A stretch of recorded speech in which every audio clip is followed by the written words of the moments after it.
Hello friends, welcome to our YouTube channel Babita Deepak tuition classes learn with basics.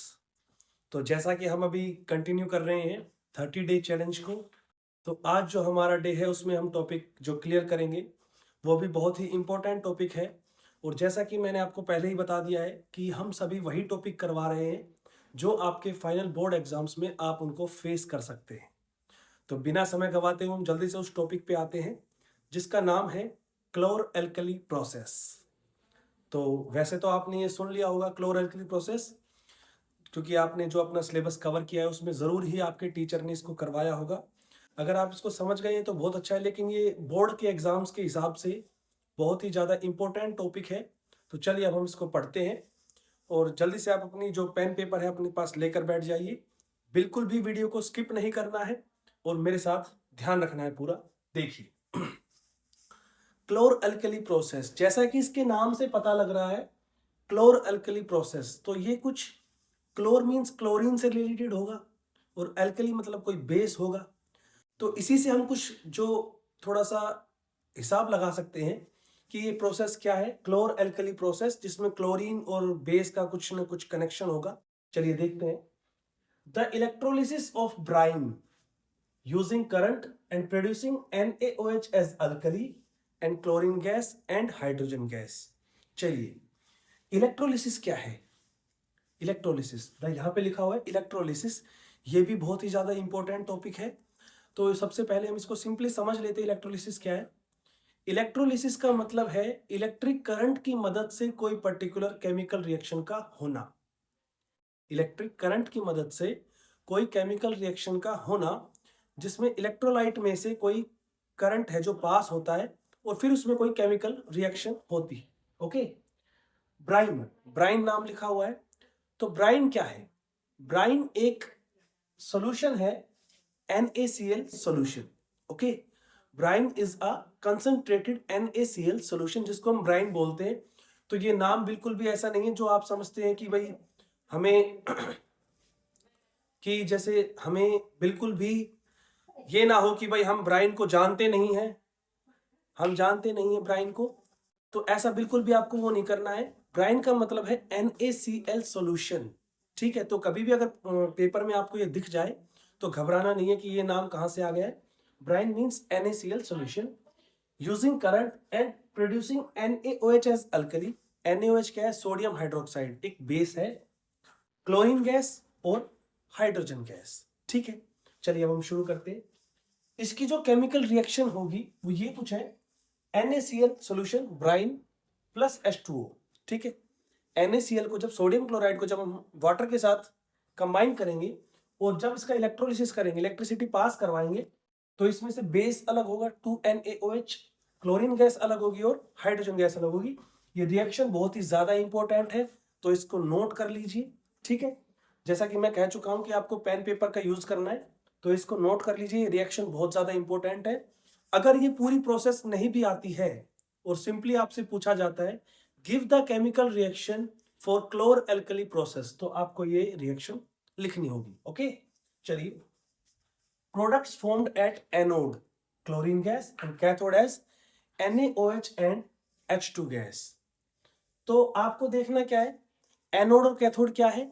दो electrodes हैं। Anode और cathode क्या है? दो इलेक्ट्रोड्स हैं, जिसमें एनोड पे तो क्लोरीन गैस होगी और कैथोड पे सोडियम हाइड्रोक्साइड और हाइड्रोजन गैस होगी। ये हम देखते हैं कैसे।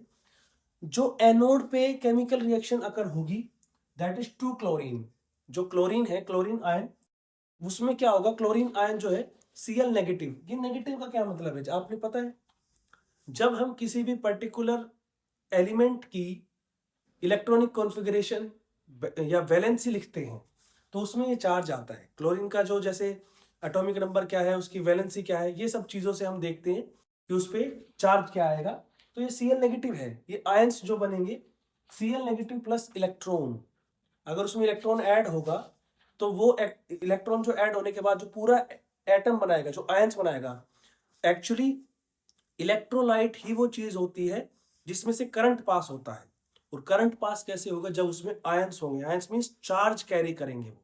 ओके, तो मेन जो ले दे के वही फंडा आ जाता है कि भाई कोई भी पर्टिकुलर करंट कब कैरी करेगा, कब पास होगा, जब उसमें से चार्ज कैरी करेगा, चार्ज होगा उसमें, चाहे वो इलेक्ट्रोलाइट हो, चाहे वो कंडक्टर हो, चाहे कुछ भी हो। ओके, तो यही है। एनोड पे आपकी रिएक्शन क्या होगी, Cl negative gives Cl plus electron, और कैथोड पे क्या होगी, हाइड्रोजन के 2 molecules plus 2 electron gives H plus OH negative ions, hydroxide ions जो होंगे वो होंगे। अब इसमें जो मेन चीज आपको ध्यान रखनी है वो है सोडियम आयंस जो है, सोडियम आयंस जो है वो कैथोड की तरफ जाएंगे। जैसे ही हम उसमें से इलेक्ट्रिक करंट पास करेंगे तो वो जो सोडियम आयंस है वो कैथोड की तरफ जाएंगे और कंबाइन करेंगे hydroxide ions OH negative ions के साथ कंबाइन करेंगे और फाइनली हमारे पास क्या बनेगा, NaOH, मतलब अल्कली। तो ये है हमारी क्लोर अल्कली प्रोसेस। फिर से देख लेते हैं कि जैसे कि मैंने आपको बताया कि सोडियम आयंस जो है वो कैथोड की तरफ जाएंगे, OH नेगेटिव आयंस के साथ कंबाइन होंगे तो बनेगा NaOH। सेम ऐसे ही जो एनोड पे है, क्लोरीन जो है, क्लोरीन के जो आयंस है वो एनोड की तरफ जाएंगे, जैसा कि यहाँ पे लिखा हुआ है क्लोरीन के आयंस एनोड की तरफ जाएंगे और कैथोड की तरफ NaOH और H2।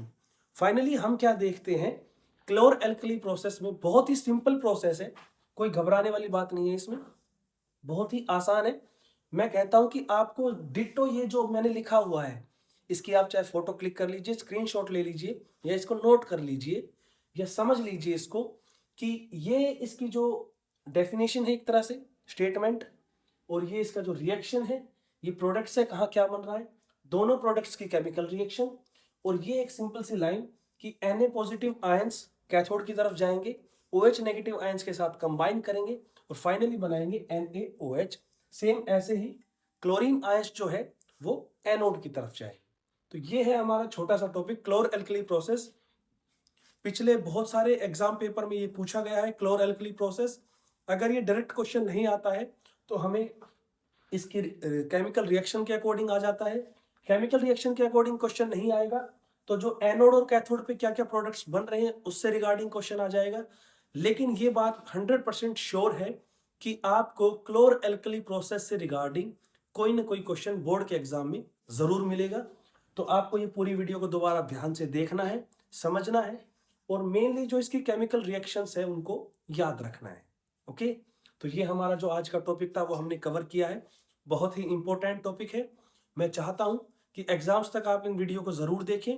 जो हमारा 30 डे चैलेंज है उसमें हर रोज आपको एक ऐसा टॉपिक देखने को मिलेगा जो लास्ट एग्जाम्स में रिपीट हुआ है और उसके आगे भी आने की लगभग पूरी संभावना है। सो आप इन टॉपिक्स को बिल्कुल भी लाइटली मत लीजिए, इनको पूरा देखिए। तो फाइनली अब हमने ये टॉपिक अपने यहाँ जो क्लियर कर लिया है। मैंने पहले भी इस पे वीडियो डाली है जो क्लासीफाई द केमिकल इक्वेशंस है, जो केमिकल रिएक्शंस है उनके ऊपर। तो सभी वीडियो को देखते चलना है और अपने जो मार्क्स है उनको एश्योर करते रहिए कि मेरे इतने मार्क्स आ गए, चाहे वो सिंगल मार्क्स हो। देखिए एक एक मार्क बहुत जरूरी होता है बोर्ड एग्जाम्स में, तो आपको बिल्कुल भी लाइटली नहीं लेना है। अब फाइनली आपको अगर ये वीडियो अच्छी लगी हो तो जरूर इसको शेयर करें, हमारे चैनल को सपोर्ट करते रहें, वीडियो को लाइक करें, कमेंट करें और हमें सपोर्ट करते रहें। Thank you very much.